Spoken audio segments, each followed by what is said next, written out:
গত কয়েকদিনের বৃষ্টিতে মানুষের স্বস্তি দিচ্ছে, কিন্তু আমাদের গ্রামে আর চাষি পরিবারের যে কতটা পরিমাণে ভয়ানক ক্ষতি হচ্ছে সেটা মাঠে না আসলে কিংবা এই গ্রামের বাড়িতে না থাকলে বোঝাই যাবে না।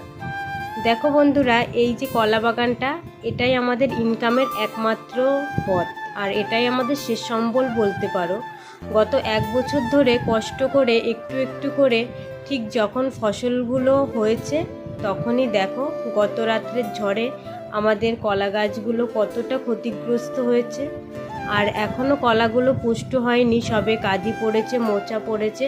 এমন অবস্থায় গাছগুলো দেখো সব ভেঙে পাট পাট করে দিয়ে গেছে। আমাকে তিশার বাবা সকালবেলায় বলছিল যে তুমি মাঠে যাবার তোমার দরকার নেই, গেলে তোমার মন খারাপ হবে। বলো, হবেই বা না কেন? আমাদের আর অন্য কোনো ইনকাম নেই, কোনো আয়ের পথ নেই। এই কলা বাগানটা 1 বছর ধরে একটু একটু করে কষ্ট করে আমরা এই পর্যন্ত নিয়ে এসেছি। অন্য জমি জায়গা আছে, কিন্তু সেগুলোতে আমরা তো এখন চাষবাস করি না, তো এই কলার থেকেই আমাদের যা ইনকাম। তো দেখো, এই যে সবে মোচা পড়েছে, কাঁদি পড়েছে, এইসব গাছগুলো সমস্ত ভেঙে চুরে খান খান হয়ে গেছে।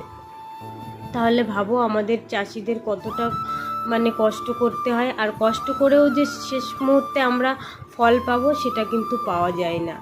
তিশার বাবা অনেক কটা গাছ বেঁধেছিল, যেগুলো বেঁধেছে সেগুলো কোনো মতে খাড়া হয়ে আছে, আর যেগুলো বাঁধা হয়নি সেগুলো এমন ভেঙেছে। এই যে এই কাঁদিটা 12 ছড়া কলা পড়েছে, এখনও পড়বে, কিন্তু সেই গাছটা হেলে গেছে। আর এই কাঁদিটা দেখো পুষ্ট হয়নি, তারই আগে ভেঙে পুরো পাটপাট হয়ে গেছে। নয় নয় করে এসব কলা এক একটা কাঁদি অন্তত 300-400 টাকা করে বিক্রি হতো, কিন্তু সারা বছর খাটনি করার পরে অবশেষে জিরো পেলাম।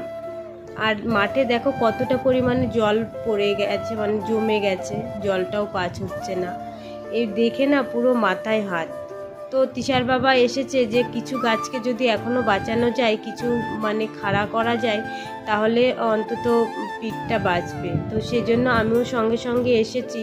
এসে দেখে না আমার আর কোনো কিছু ভালো লাগছে না, যে এরপরে ভেবেছিলাম এক, কিন্তু হয়ে গেছে আর এক।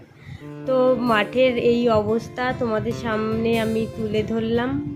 তো যা বলার তোমরা কমেন্টে বলো। কি বলবো, আর কোনো কিছুই ভালো লাগছে না। ভাবছিলাম যে সামনে যাই হোক কলাগুলো উঠবে, টুকটাক করে এদিক ওদিক করে চলবো। তো তোমরা যারা আমার কাছের বন্ধু আছো তারা হয়তো জানো আমার অনেক কিছুই, আর যারা জানো না তাদের একটু একটু করে ভিডিওর মাধ্যমে বলবো। আমাদের ইনকাম পত্র